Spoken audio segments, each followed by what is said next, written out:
Today is Wednesday, October 17th, 2018. I'm Jake Morphonios with the Blackstone Intelligence Report.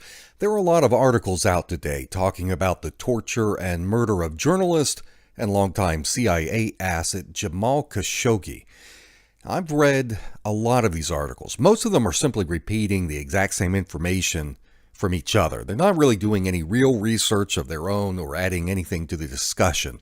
So what I've done is I have aggregated that information, and I will give that to you, and I will supplement their reviews with some fresh intelligence that comes from my own investigation from some of my sources. Now, what we know at this point, or at least what we think we know, is based upon audio and possibly video recordings of the event allegedly in the possession of Turkish intelligence. And these are recordings which have been reviewed by a thus far unnamed senior Turkish official. Now, I communicated with one of my contacts in Turkey about whether or not these audio recordings are going to be released to the public so we can verify this. He said, yes, Turkish authorities say that soon they are going to be giving us an official release of these audio recordings. Some have claimed that the audio was captured on Khashoggi's Apple Watch, but my source says that nope, his understanding is that Turkey had its own source for the audio-visual material from inside the consulate. Whether that means they've got a human intel source, or if it means that they have covertly placed recording devices inside the consulate, that my source cannot confirm.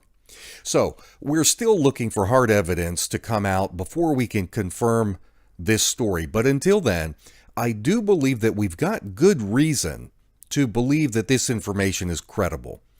The White House has formally requested a copy of the materials from Turkish officials, and today President Trump acknowledged that that this material may in fact be legitimate.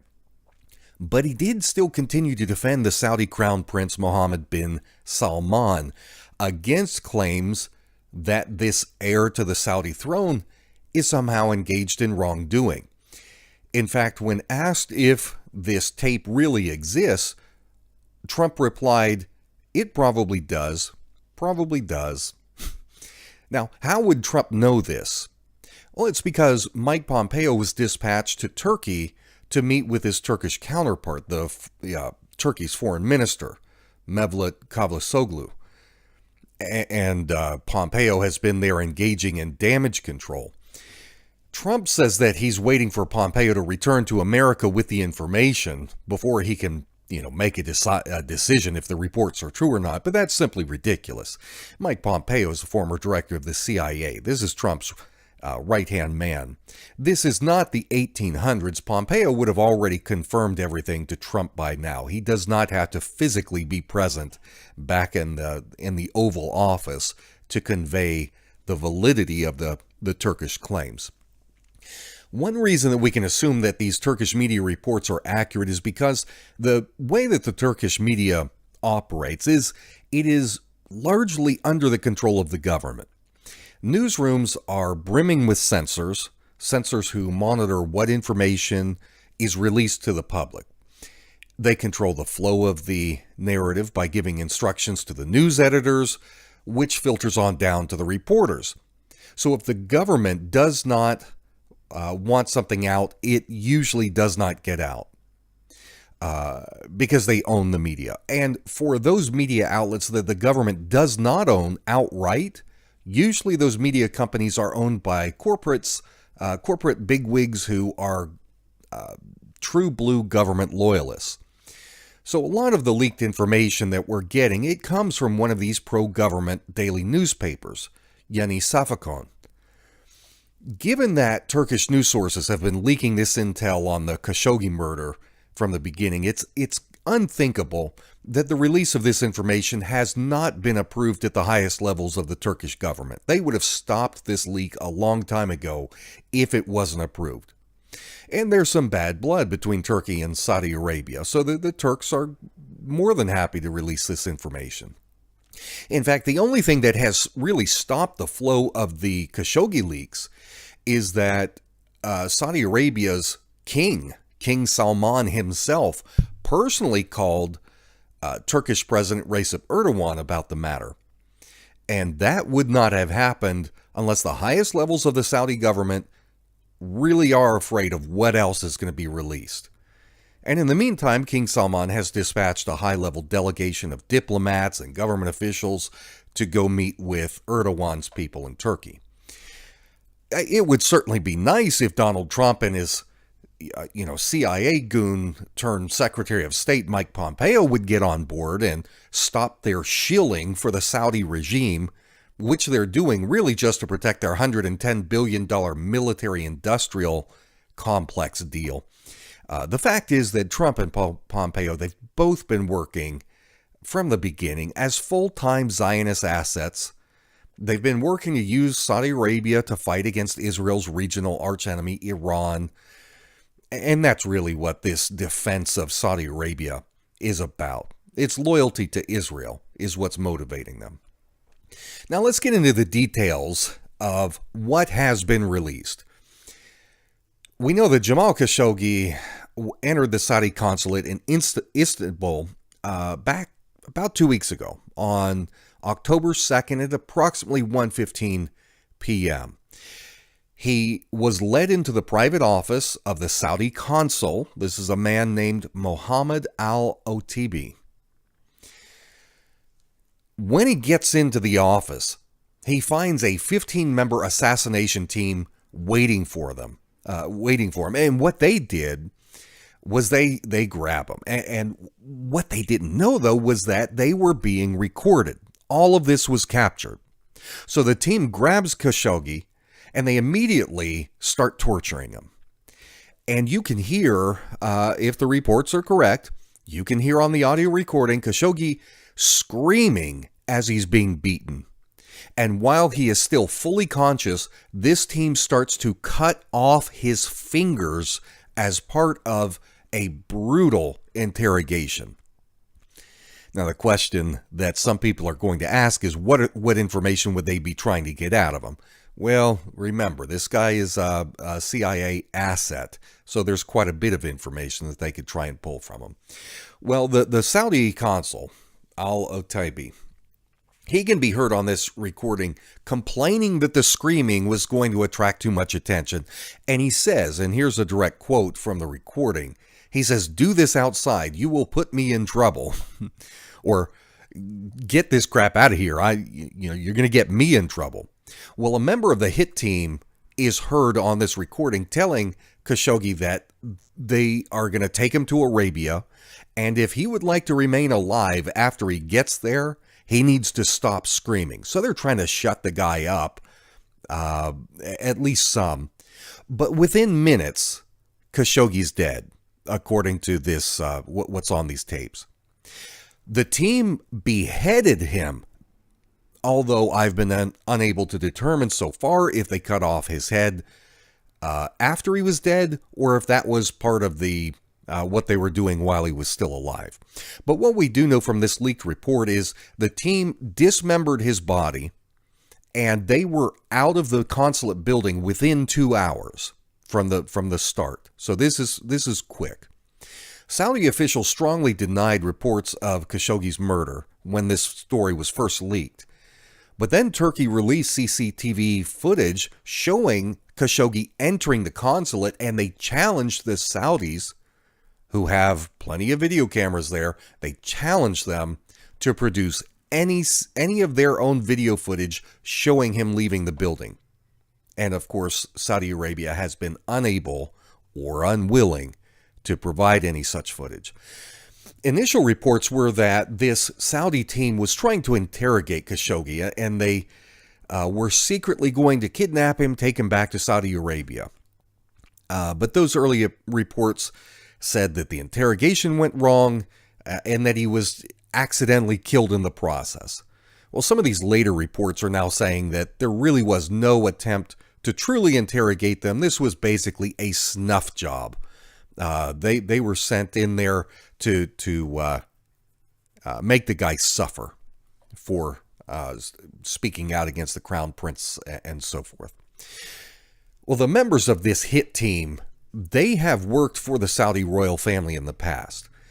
At least 9 of them, 9 out of the 15, have been identified by Turkish authorities as having worked for either Saudi intelligence, the Saudi military, or some other Saudi government post. One of the members of the hit squad is Abdulaziz Mohammed al-Hawsadi. This guy was a member of the personal security team of the Crown Prince and has been photographed traveling with him. Another member of the team is Tar Galeb al-Harbi. Some of you may remember when I reported last year on that attack on the Crown Prince's residence in Jeddah. I had posted some video footage where you can't see the guns being fired, but you can hear gunfire going off at this palace during the attack. An attack which the Saudis themselves have covered up. They will not confirm that the attack ever took place. But anyway, al-Harbi was a member of the royal guard who was at the Crown Prince's residence, and apparently because he had shown some courage or bravery during the defense of the residence, he was promoted to the rank of lieutenant. Then we've got another member of the Crown Prince's royal guard who participated in Khashoggi's murder. That's Mohammed Saad al-Razani. Al-Zarani, excuse me. We also have a guy named Maher Abdulaziz Mutrib, and this is a very interesting character. I'm not really supposed to know this, and neither are you, but Mutrib is one of the Crown Prince's bodyguards who travels with him frequently. But if we go even further back, what I learned is that as far back as 2007, Mutrib had been stationed in the Saudi embassy in London. His cover was that he was there as a diplomat, but that's not the truth. The truth is he was a Saudi hitman. He was a spy, and he was stationed there under diplomatic cover. But the big fish on this team that killed the journalist was Dr. Salah Mohammed al-Tubiki. And I reported on him a few days back. Al-Tubiki is the high-ranking head of the Saudi forensic evidence team. This guy has a history of bragging about his ability to complete a full autopsy in 7 minutes. And if you go to twitter.com/Morphonios, you can see a handful of days back, I posted a picture of him. And I had gotten that picture from a 2014 story that had been done on him where he's talking about this mobile autopsy dissection thing that he set up where he could go in and completely dissect a body within 7 minutes. He was quite proud of that. So according to these Turkish reports that we're getting, this guy was in charge of the dissection, the dismemberment, and the disposal of the body. And it's believed that parts of Khashoggi's body were disposed of about a mile away from the consulate over at the residence of the Saudi consul, Otabi. And Turkish reports say that what they have is evidence that diplomatic vehicles left the consulate shortly after the assassination, and they traveled there to Otabi's residence. And so Turkish investigators are now searching the house and the property to see if they can dig up any evidence. As for Otabi himself, investigators were planning on questioning him, but just hours before they arrived at his residence, he fled the country. He has flown back to the Saudi capital of Riyadh. Tell me that doesn't look bad. After his meeting with Pompeo, the Turkish foreign minister said, quote, Otabi's behavior and approach drew reaction after Khashoggi disappeared, especially how he opened the cabinets saying, look, he is not here, as if mocking people, behaving disrespectfully. This was not right. So they're talking about how Otabi denied anything happened and was kind of ridiculing the idea. Well, the foreign minister's statement is really quite the understatement. The reason that I think that this story is so critical for the average person, me and you, to be talking about is because this story raises fundamental questions about the relationship of the United States government and the brutal government of Saudi Arabia. It's us, the U.S. taxpayers, that are paying for a lot of the weaponry and the military support that Donald Trump keeps sending over to these Saudi autocrats, especially to Mohammed bin Salman, as Salman is waging the bloodthirsty genocidal war against the people of Yemen, which is a proxy war against Iran. That's really what this is. So we need to talk about this. Do we, the people, have it in us to stand up to Donald Trump and to members of Congress, both Democrat and Republican, who are going along with these horrible actions? Do we possess the courage and conviction to stop making excuses about how we're too powerless to make a difference? We can't do anything. Why bother try? It's too big of a problem. I am so sick of hearing that from my fellow Americans. Instead, we need to get politically active. We need to force our politicians to make the changes that we, the people, demand. So I, for one, choose to stand up on my feet and fight, regardless of the odds, rather than live on my knees and whine about how nothing ever changes. And I invite each of you listening to stand up with me.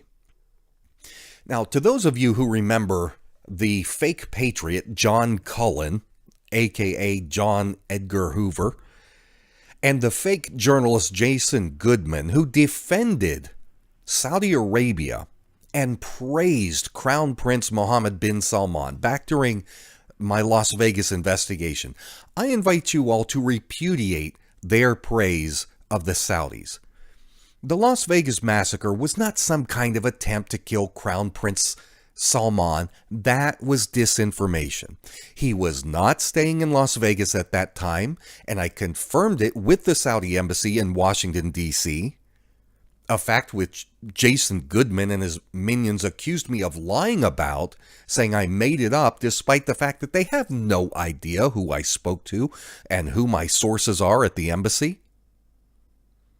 The fact is, I disproved one of their claims, and so they just called me a liar. They were determined to convince you, the public, that the Las Vegas massacre was the Saudi crown prince staying up there on the Four Seasons above the Mandalay Bay, and that he came under attack by a Saudi helicopter gunship fleet, and the entire Las Vegas massacre was really nothing more than just a cover-up. That was just, shoot those people to cover up for what the real operation was. It doesn't matter that we completely refuted all of the bogus claims, including the photo of the security guard who was walking through one of the Las Vegas hotels, and everybody saying, "Oh, that's the Crown Prince walking around in red shoes." That's the claim that John Cullen and Jason Goodman were making about the Saudi operation being what Las Vegas was about is as stupid as it is insulting to the people who lost their lives on that night.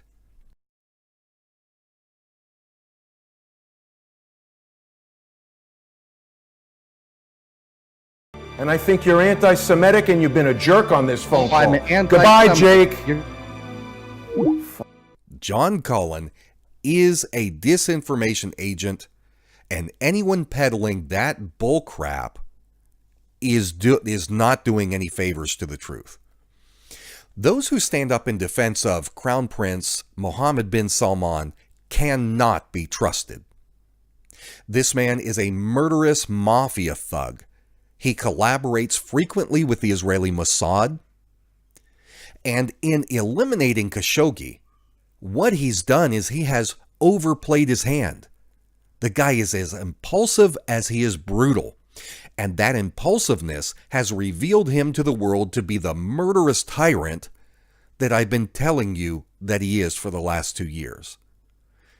This guy has the nickname, the Father of the Bullet. They call him Father of the Bullet, and I'll tell you how he got that nickname. Early on, Mohammed bin Salman had gone to this guy, this official in the Saudi land registry, and told the guy that he wanted his help in fudging some records, basically to help Mohammed bin Salman obtain some property illegally from someone else. Well, this official knew it was wrong and he refused. In response, Mohammed bin Salman had an envelope delivered to the official. The envelope only contained one item, a single bullet. And that's how Mohammed bin Salman earned the nickname Abu Rasasa, or Father of the Bullet. He's a thug. Bin Salman has placed his bet on an alliance with the Zionists. He, as the de facto leader of Saudi Arabia, has formed an alliance with the Zionists of Israel. He has formed an alliance with the Ziocons who run the Trump White House, men like Pompeo and Bolton and Kushner, and together, these various factions have all joined together to lead the world toward a great war against the nation of Iran. This is a war that could spiral quickly into World War III because of the existing political alliances and military pacts that exist between the two sides of this conflict. And so we can expect to see the Zionist factions circling their wagons to try and protect Saudi Arabia from the well-deserved global reproach. And I anticipate that the Saudis are probably going to try to divert blame from Prince Salman and onto a lower-ranking person within Saudi Arabia. From the reports I'm reading, they may be trying to set somebody up, a two-star general named Ahmed al-Asiri.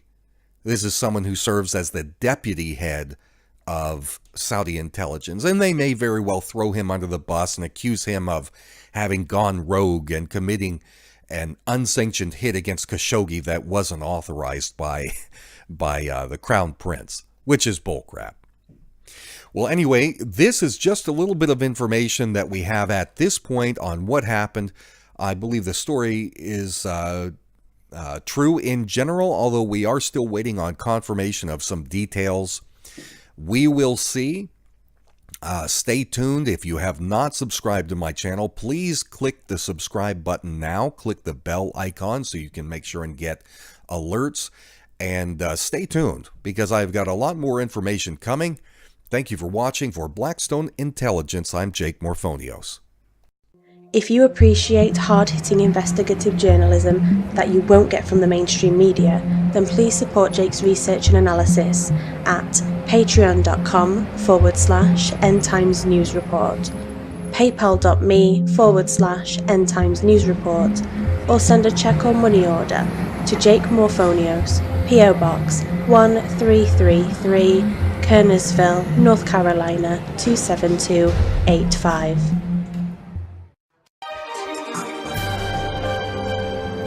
Сергей Лавров отметил в интервью, что именно чинуши препятствуют этому. Могло стоять ЦРУ.